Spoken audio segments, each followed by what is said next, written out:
সুলতান বুঝতে পারলেন এরা সাধারণ কোন লোক না, এরা চোর। এরা কি?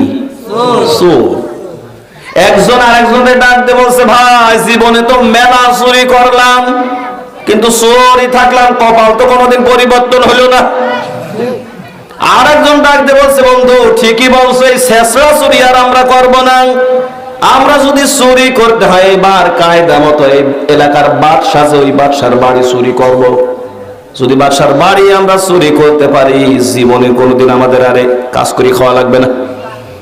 আর একজন বন্ধু ডাক দিয়ে বলতেছে, চোরের বন্ধু, পার্টনার, আপনি যে বলতেছেন ভাই চুরি করার কথা, একে জেন তেন বাড়ির বাদশার বাড়িতে চুরি করা একে সাইডেখানি ব্যাপার। অন্যের বাড়িতে চুরি করতে গেলে ধরা পড়লে একটা চর থাপ্পড় দিয়ে ছেড়ে দেবে, তবে বাদশার বাড়ি চুরি করতে যায় যদি আমরা ধরা পড়ি আমাদের মাথা থাকবে না। কথা বলেন না কেন ভাই? আপনারা একটু সামনে এসে বসেন, যারা দাঁড়িয়ে আছেন একটু বসেন, ভালো লাগবে। আপনারা আমার সামনে এমনি শ্রোতা কম দিয়েছেন, আপনারা বসলে আমার ভালো লাগবে, আপনাদের জন্য দোয়া হবে। আসেন সবাই, আপনারা একটু আগায় বসেন, ভাইদের বসতে দেন, একটু আগায় বসেন। যারা সামনে আছেন আর একটু আগায় বসেন, সবাই বসেন। ওই যে বড় ভাই, আপনাকেও বলছি, হয় বসেন না হলে আপনি বাইরে চলে যান। গেটের সামনে কেউ থাকবেন না মেহরবানি করে, হয় বসেন, আর যদি ব্যস্ততা থাকে তাহলে বাড়ি চলে যান।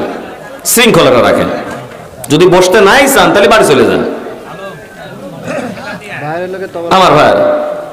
আর আমি কিন্তু আর একটা ব্যাপার, আমি কিন্তু আসার পরে কিন্তু শুনছি যে আপনাদের তাবারক আছে, আর আমি কিন্তু খুব তেড়া হুজুর, এটা কিন্তু আগে আপনাদের বলে দিই। মুনাজাতের আগ মুহূর্তে যদি তোমরা খিচুড়ি খাতি আইসো, গলার ভিতরে হাত দিয়ে কিন্তু আমি খিচুড়ি বাইর করে নেব। আমি কিন্তু সেই হুজুর। এই গেটের কাছে দুজন ওই সময় দাঁড়াবেন মুনাজাতের সময়, ওয়াজ শুনবে না, খিচুড়ি খাওয়ার সময় খিচুড়ি আপনারা নেওয়াই ছেড়ে দেবো। কুষ্টিয়ার হুজুর কি জিনিস বুঝবেন আপনি? কষ্ট পেলেন নাকি? রাগ করলেন? এদের কোরআনের উপরে জানা মহব্বত তার থেকে খিচুড়ির উপর মহব্বত বেশি। উনি সামনে একটু আগা কেটেছে, আর মাঝে মাঝে এই সোজানগরের থেকে গরু গোশত কিনে খায়, মনে করতেছে আমি যদি মুসলমান না হয় তো মুসলমান কিনা, তুমি যদি মুসলমান হও তাহলে ছাগল সবচেয়ে বড় মুসলমান। কি মহব্বত তোমার কোরআনের উপরে যে তুমি খিচুড়ির জন্য আসলা, এত সময় কোরআনের তাফসীর হলো, তুমি আসলা না। এখানে আমরা কোনো রাজনীতি করতেছি না। আমার একটা স্বভাব আছে, আমি মঞ্চে অন্যান্য আলোচকদের মতো কোরআনের মঞ্চটাকে রাজনৈতিক মঞ্চ বানাই না। তবে তার মানে কিন্তু এই না যে হক বঞ্চিত।